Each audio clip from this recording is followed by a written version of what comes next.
जल्दी से एक बड़ी खबर दिखाना चाह रहे हैं, जल्दी से ब्रेकिंग न्यूज रखेंगे, लेकिन साथ ही इस बात का भी जिक्र करते हुए कि अगर ये कहा जा रहा है कि नैरेटिव पे चुनाव नहीं लड़ा जा रहा है, तो 2024 का जो लोकसभा चुनाव था वो पूरी तरीके से एक नैरेटिव बेसिस लड़ने की कोशिश की गई थी। संविधान खत्म कर देंगे, ये हो जाएगा, वो हो जाएगा। इस पर परविंदर सेठी जी जरूर जोड़ना चाहेंगे, लेकिन महाराष्ट्र और झारखंड पर सुपर एग्जिट पोल के नतीजे देखिए। 288 विधानसभा सीटों पर एग्जिट पोल अब से थोड़ी देर बाद आपके सामने होगा। झारखंड की 81 विधानसभा सीटों के सटीक आंकड़े भारत 24 पर हम आपको दिखाएंगे। जो 23 नवंबर के आंकड़े आएंगे वो आपको आएंगे आज नजर। एआई जनरेटेड आर्टिफिशियल इंटेलिजेंस अपने आप में टीवी इतिहास में पहली बार भारत 24 पर आप ये देखेंगे। खास तौर पर तैयारी आर्टिफिशियल इंटेलिजेंस आधारित ये आंकड़े। महाराष्ट्र की 288 विधानसभा सीटें हैं, झारखंड की 81 विधानसभा सीट, उसके सटीक आंकड़े क्या कहते हैं वो आपको तस्वीर अब से थोड़ी ही देर बाद दिखने लगेगी। मुश्किल से 15 मिनट का, मुझे लगता है 15 से 20 मिनट का इंतजार और करना होगा। जल्दी से संजय राणा जी आपके पास आते हैं, क्योंकि अभी आरएसएस का जिक्र कर दिया और ये एक ऐसा सवाल है जो हर किसी के मन में है, क्योंकि महाराष्ट्र के चुनाव होने से पहले ये दिखाने की कोशिश की गई all is well. Narasimha sir कहेंगे all was all the time well. Agree, ठीक है। ये आरएसएस ने भी संकेत इस बात के दिए, लेकिन आरएसएस की बैकिंग महाराष्ट्र के चुनाव में और खासतौर से सर नागपुर जैसी जगह जो कि आरएसएस की लेबोरेटरी है, आपको लगता है कि ओवरऑल महाराष्ट्र के चुनाव में आरएसएस की बैकिंग बीजेपी के साथ है और वो एक इंपैक्ट 2019 के कंपैरिजन में आंकड़ों में लाती हुई नजर आएगी नतीजों में? Good evening Purnima ji, good evening to my fellow friends. देखिए ऐसा है, नो डाउट आरएसएस अगर जहाँ पे भी काम करती है वो जमीनी स्तर पे काम करती है और घर घर तक जो एक अपना एडवोकेसी की क्रिएट करता है उसका कोई मुकाबला नहीं कर सकता। और आपने देखा होगा, मैं सुबह भी हम लोगों ने चर्चा की, 2014 का अगर आप चुनाव देखेंगे तो विदर्भ जो सबसे बड़ा क्षेत्र माना जाता है उसमें 44 सीटें भी भारतीय जनता पार्टी को मिली थी, जो घट करके 29 हो गई थी 2019 में। लेकिन जहाँ अब देखिए जो भारतीय जनता पार्टी पॉलिटिकल है वो आरएसएस अलग संगठन, लेकिन जब दोनों संगठन मिलकर काम करते हैं तो कहीं ना कहीं ये जो टैली है वो कहीं ना कहीं बढ़ेगी। अगर पिछला चुनाव देखिए तो अगर 2019 का देखा जाए 61.44% वोटिंग हुआ था और जैसा आपने बताया कि 105 सीटें जो है भारतीय जनता पार्टी को मिली थी और उनका लेकिन सीट कम हो गई थी। टैली में अगर 24 से कंपेयर कीजिए, टैली में कम हुई थी और वोट परसेंटेज में भी गिरावट हुआ था। लेकिन ये चुनाव है बहुत महत्वपूर्ण है, क्योंकि हम ये नहीं कह सकते कि युक्ति है, शिवसेना शिंदे गुट है, एनसीपी अजितदादा पवार गुट है, बीजेपी नो। अभी जो वोटर के दिमाग में दो चीजें हैं। एक चीज वो है जो एक तरह से देश जो कल्चर को लेकर चल रहा, देश भक्ति को लेकर चल रहा, देश की बातें कर रहा है, डेवलपमेंट की बातें कर रहा है, एक नैरेटिव वो है। दूसरा जो है उसके विपरीत नैरेटिव वाला है। तो ये कह सकते हैं कि एक तरफा एक वोट जो पैटर्न होगा तीनों पार्टी को एक मिला के होगा और बाकियों को एक मिला के होगा। तो ये देखता है बड़ा दिलचस्प हो जाएगा कि वोट परसेंटेज किसको कितना मिलता है और सीटों में कितना गुणा भाग होता है, सीटें कहां से किसको कम और ज्यादा मिलती है। क्योंकि कहीं ना कहीं देखिए दो लोग बोल देते हैं कि नैरेटिव नहीं है। बिना कर रहे हैं आप राणा जी कितना आप स्विंग फील कर रहे हैं आप? मेरे को इस पूरे अगर समीकरण को देखें तो मेरे को लगता है ये युक्ति जो भारतीय जनता पार्टी शिंदे जी और जो अजित दादा पवार की है वो कहीं ना कहीं 160 के पार जाने की उम्मीद मुझे लगता है 160 165 आना चाहिए। क्योंकि जिस तरह से आत्मविश्वास भारतीय जनता पार्टी में इस समय दिख रहा है, उनके नेताओं में, उनके नेतृत्व में, उनके जो लीडरशिप है, चाहे आरएसएस का लीडरशिप हो, आरएसएस का कार्य करने का तरीका हो, चाहे इनकी स्ट्रैटेजी हो, प्लानिंग हो। देखिए नैरेटिव तो सेट किया गया और नैरेटिव का कहीं ना कहीं आपको असर दिख रहा है कि जिस तरह से बौखलाहट और छटपटाहट विपक्षी पार्टियों में आज दिन में पूरे वोटिंग के दौरान दिखा है, उससे आप अंदाजा लग सकते हैं कहीं ना कहीं जमीनी हकीकत कुछ और है और कहीं ना कहीं इसका असर वोटिंग पर पड़ा है और इसका असर कहीं ना कहीं आने वाले रिजल्ट जो 23 तारीख को आएगा उस पर पड़ेगा। हमारे हिसाब से 165 से कम तो भारतीय जनता पार्टी और उसकी जो युक्ति है उसको नहीं आनी चाहिए। उससे ज्यादा आ जाए तो सोने पे सुहागा होगा, लेकिन उससे कम आने की मुझे उम्मीद नहीं लगती। ठीक है सेठी साहब, जल्दी से आपसे एक प्रतिक्रिया लेते हुए, रैली मीटर नजर आया, किसने कितनी रैलियां की, कितनी रैलियां की, लेकिन अभी स्क्रीन पर मुझे ऐसा लगता है 5:1 का रेशो। आप थोड़ा वैसे तो नहीं फील कर रहे हैं कि भाई 5 इधर चले गए, मैं मेरे पीछे आओ, मेरे पीछे कोई नहीं है? ऑन अ लाइटर नोट, आपको लगता है महाराष्ट्र में किसी तरीके का कॉन्फिडेंस या उसमें कमी विपक्ष में नजर आई है? क्योंकि जाहिर बात है जीतने की बात तो उन्होंने भी की, चुनावी कैंपेन उनकी तरफ से भी किया गया, जो बयान बीजेपी की तरफ से या यूती की तरफ से आए उसका अघाड़ी ने फौरन वैसे ही उसी तरीके से जवाब दिया। और अगर पोलराइजेशन के आरोप बीजेपी पर लगे तो विपक्ष ने भी उसकी भरपूर कोशिश की। मैं आपको बताऊं, जो पार्टी सत्ता में होती है और जो देश में भारतीय जनता पार्टी की सरकार है उसका हमेशा एक अपर हैंड रहता है। लेकिन मैं आपको बता दूं वहां नेक टू नेक फाइट है। जिस प्रकार से भारतीय जनता पार्टी ने जोड़ तोड़ की राजनीति करके जो शिवसेना के दो फाड़ करके वहां पे सत्ता हासिल करी थी, उसके बावजूद भी वहां पे नेक टू नेक फाइट है। जिस प्रकार से ये कह रहे हैं 160-65 सीटें हैं, ये मुझे लगता है कि ये एक सपना है, क्योंकि आप इस बात को समझिए, आपने डेवलपमेंट को पीछे छोड़ दिया, आपने इश्यूज को पीछे छोड़ दिया, आपने मैनिफेस्टो में किए गए वादों को पीछे छोड़ दिया, आपने बाय हुक और क्रुक अपनी सत्ता हासिल करने के लिए हर तरह के हथकंडे अपना लिए। चाहे आप ईडी की बात करें, चाहे इनकम टैक्स की बात करें, चाहे सीबीआई की बात करें, चाहे पैसे की बात करें। कल आपने देखा होगा कि 9.5 लाख रुपया बरामद हुआ। किस प्रकार से लोगों को भारतीय जनता पार्टी अपनी पूरी ताकत इसके अंदर लगा देती है।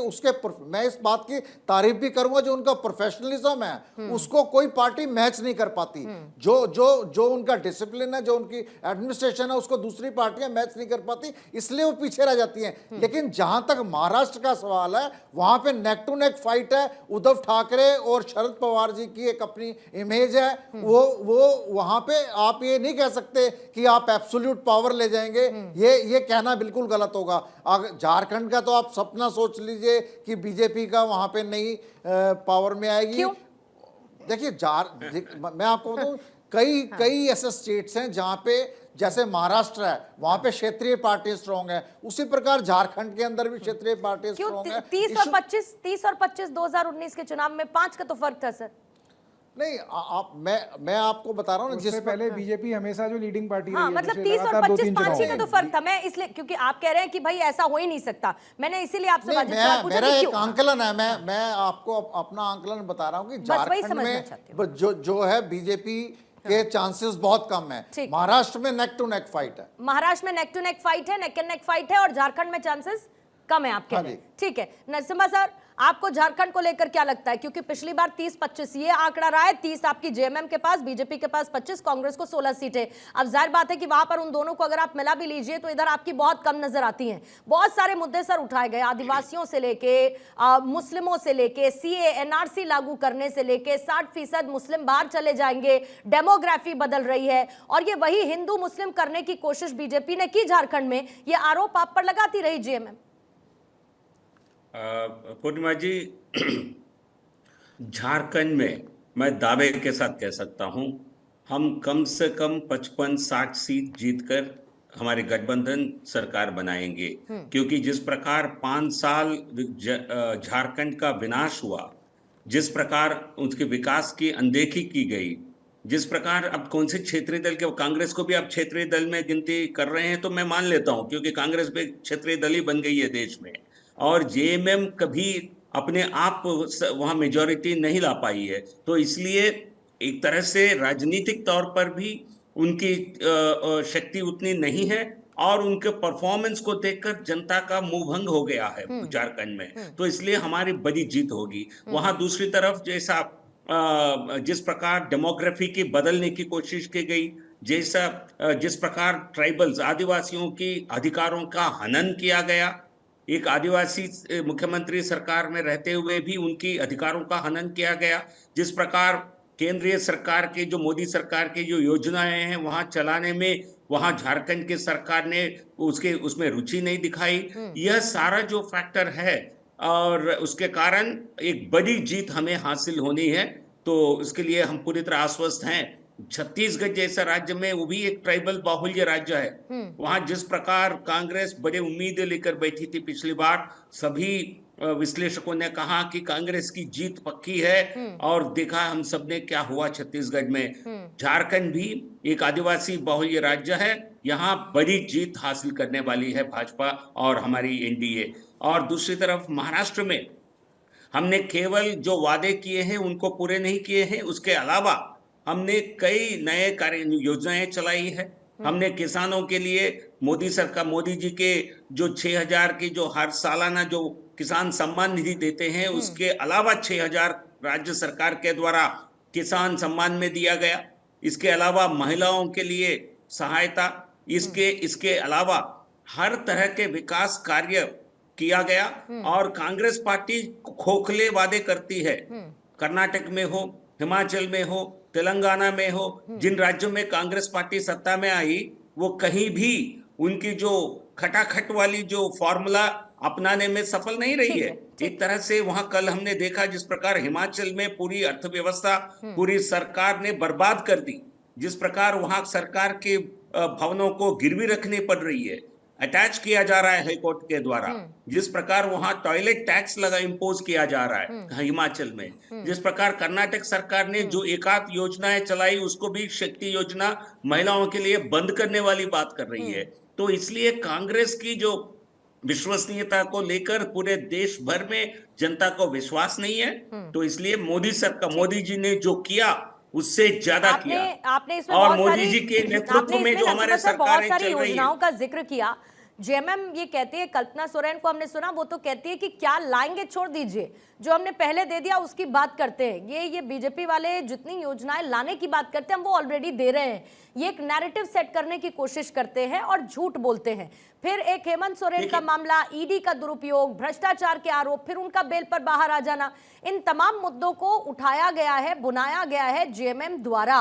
मैं ये पूछना चाहती हूं आपसे कि सिवाय एक नैरेटिव के, डेमोग्राफी को लेकर, बदलती डेमोग्राफी को लेकर आपने जितने आरोप लगाए वो कहीं ना कहीं विपक्ष ने बैकफायर किए हैं केंद्र पर, कि भाई आपकी जिम्मेदारी नहीं है अगर घुसपैठ हो रही है तो, अगर कोई घुस आ रहा है बॉर्डर पर तो इसका जवाब सरकार देगी या हम देंगे?